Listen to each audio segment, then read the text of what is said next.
Okay. All right.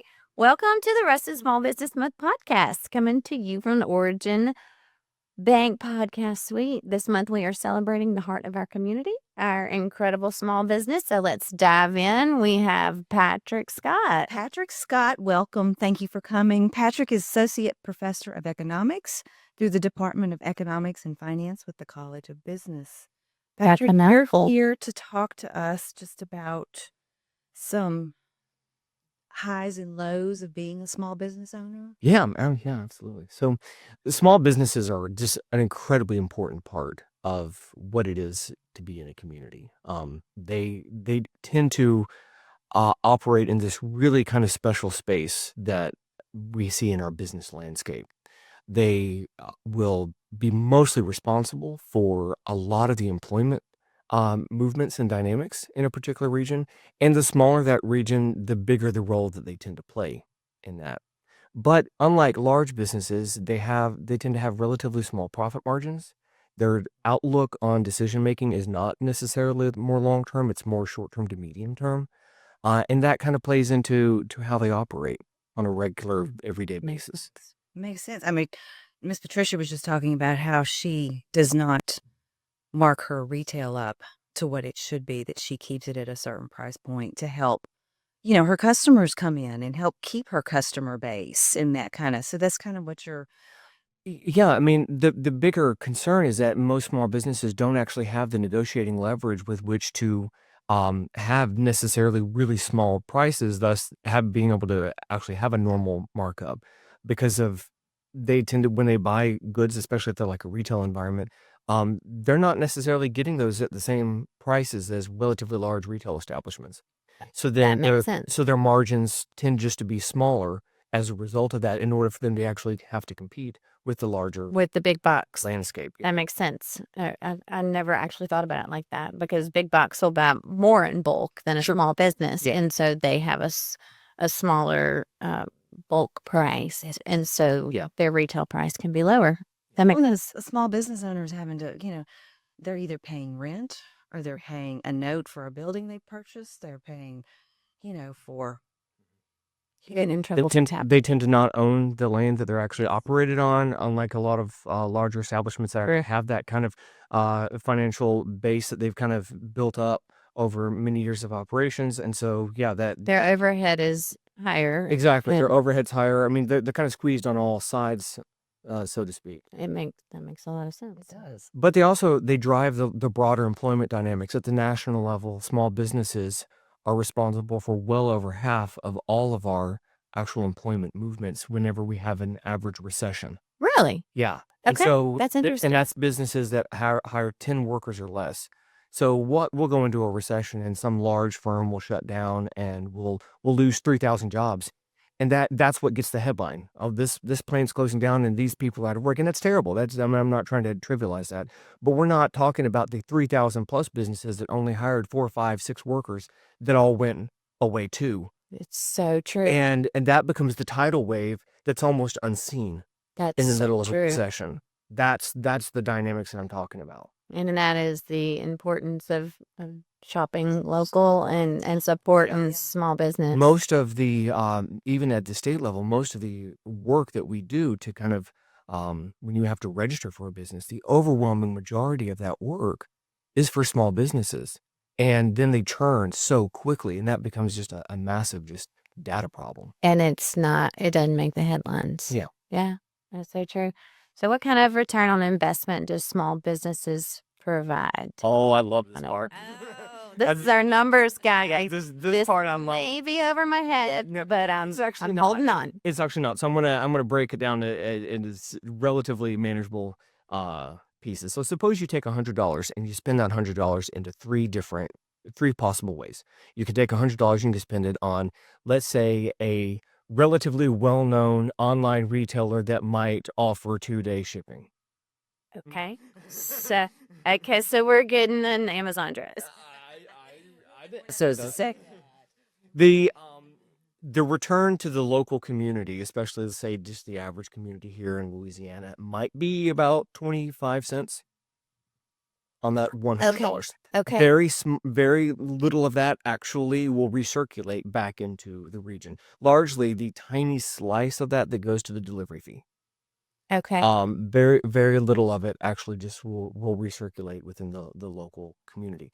Now let's take that $100 and let's spend it at the average national retailer big box store. Well, because they're higher. Walmart. Yeah. Okay. I wasn't going to say it, but okay. Then they're hiring workers. They're paying electricity this usually has to be brought into the air. There's all kinds of different slices of economic activity that stimulates. So about $30 is going to recirculate of that $100. I mean, we're already an order of magnitude away just by having not ordering it online and having bingo. Okay. Now let's take that and let's actually spend it at a relatively small mom and pop shop in the local area. About $70 on average is going to recirculate again. Wow. So it's more than double what it is for a traditional big box retailer, which is already an order of magnitude away from an online retailer. So you think about it like you are going to spend a little bit more shopping local. Maybe not. Maybe not. Maybe not. It depends on what you're actually buying. So, for example, I'm a part of a CSA for the local farm share, and the vegetables that I get are far better in quality. And I swear, if I were getting that same quality at a relatively larger grocery store, I would probably have to pay more, and it's even cheaper than my house. Good. Yeah. Well, there you go. So, I mean, it just kind of depends. In some instances, you actually end up getting things that you cannot buy in a broader traditional retail sense. And I think those numbers that you shared, people aren't aware of that until you break it down that way. And it is like, it really hits home when you say $70 of the money I just spent is going to stay here. And most of those small businesses will then purchase things from other small businesses because it's this kind of cumulative effect. And so, I mean, even if you are spending a couple of dollars more, you're putting money back into your community, so back into your infrastructure and your education and everything back into your you're supporting own life. Yeah. And you're supporting your family, friends, and neighbors. Yeah. It's keep the love going kind of thing. And their stuff is better. Yeah, but that's one thing that it's a bigger picture within the 2007 to 2009 financial crisis that I think really is important. And that is, we saw in real time the effect of what happened when your neighbors are hurting. When on average, and there was a really great study, and I can provide the link if you really want it, but most people don't. I would actually look at it. There's someone did a study that actually explained when one house in a neighborhood is foreclosed on average, just over 10% of property values declined. And then for the next house, it was another 10%. And the next house, it was another 10%. And so it's really kind of interesting when you saw your neighbors hurting, you financially hurt. And since that house tends to be the largest asset in a single family's financial portfolio, pardon me, that we see just the direct line connection to my neighbors are hurting, I'm hurting.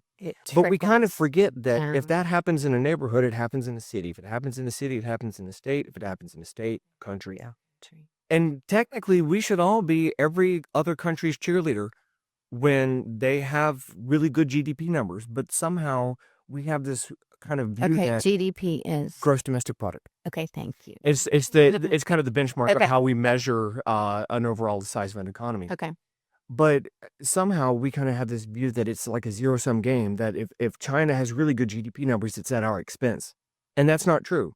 We're literally growing and shrinking the economic pie at the same time as dividing it up. And so it's not a zero-sum game. Ruston doesn't benefit at the expense of Monroe, or even West Monroe and Monroe. Let's just put them side by side together. These economies are symbiotic, and the economy doesn't really recognize that there's even a river there. And so as a result, when one does well, the other one's doing well too. And when one's hurting, the other one's hurting. That makes a lot of sense. It does. I think that's the easiest analogy and the easiest way to understand and be a champion for small businesses in your local community. You're helping your neighbors, and that is going to reap so much more return. Yes, that's huge. So there is a lot of discussion right now nationally about tariffs and how that will impact businesses. Are there any tariffs that are likely to impact small businesses here? All of them. I hate to say that. That's the ugly. The truth. It's the ugly reality. A tariff is a tax, and even just back at the principles of economics level, when you impose a tax, it doesn't matter whether you impose it on the consumer or whether you impose it on the business. It will be shared by both consumers and businesses, and that's what hurts small businesses relatively more. They're more exposed to these taxes because the demand curve for these small businesses tend to be relatively flat, not steep. And the supply for the small businesses tend to be relatively flat and not steep. So the loss to society is greater for small businesses that are facing those tariffs than for larger businesses. For example, let's take natural gas. So a significant, I had to go back to look at the exact number, but it's at least a double-digit number of the percent of natural gas that flows through Louisiana. It has to flow through Louisiana. It's not going anywhere. And so as a result, that supply is relatively steep. That supply curve is a steep supply curve. And when that happens, if there's a tax that's imposed then on natural gas, the loss is minimized because of that, because it's what we would call inelastically supplied.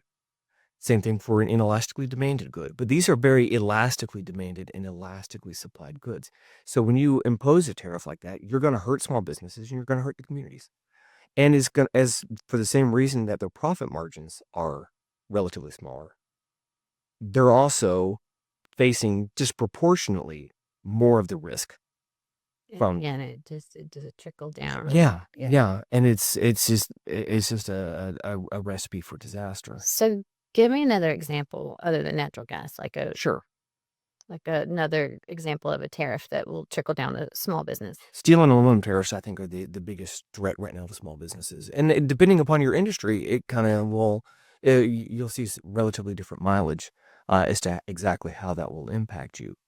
But those cost inputs they're crucial, and the firm will not push 100% of it onto consumers. It cannot.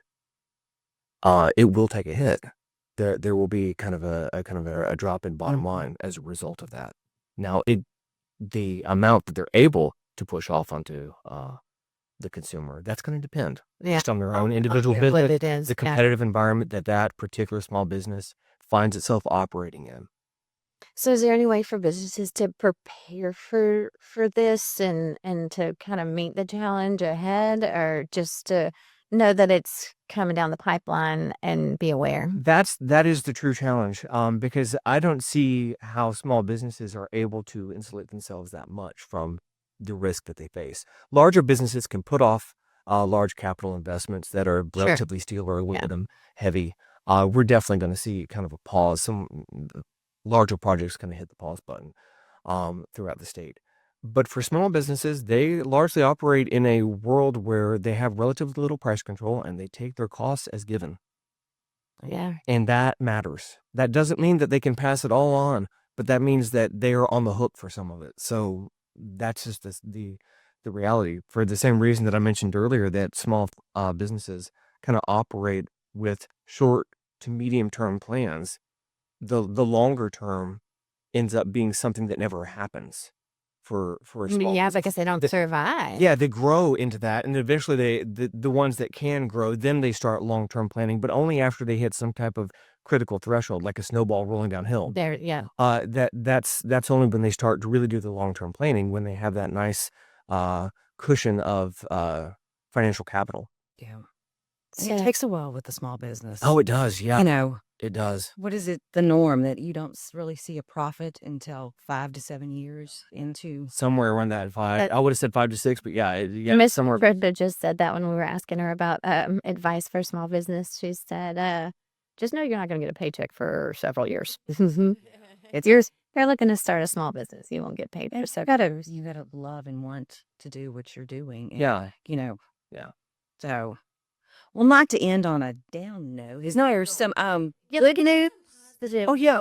Okay. So when it comes to tariffs, there are actually some positive sides to that. We just have to make sure that we fully understand what we're doing, with that policy. So you can use tariffs to protect an industry, and we certainly saw that. We see it all the time in terms of tariff policy. We saw it in the first Trump administration. There were certainly some jobs protected, but the catch to that is it can't also then raise revenues. That's completely wishful thinking for us to say we're going to simultaneously protect an industry and raise revenues. And It doesn't work like that. yeah, the reason is if you're going to raise revenues, you have to import more in order to then raise those revenues, because that increased tariff acts like a decrease in the demand curve. So you actually then have to, or decrease in the supply curve, depending on how you look at it. So you actually have to then import more, which does not protect the industry. Right. Or you protect the industry and people import less, but then you're not really raising revenues. You're holding on to jobs.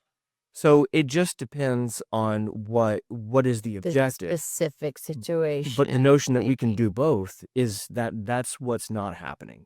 So we have to be careful there. Is it a long term? Like a long term, what is all of this beneficial? And it's just.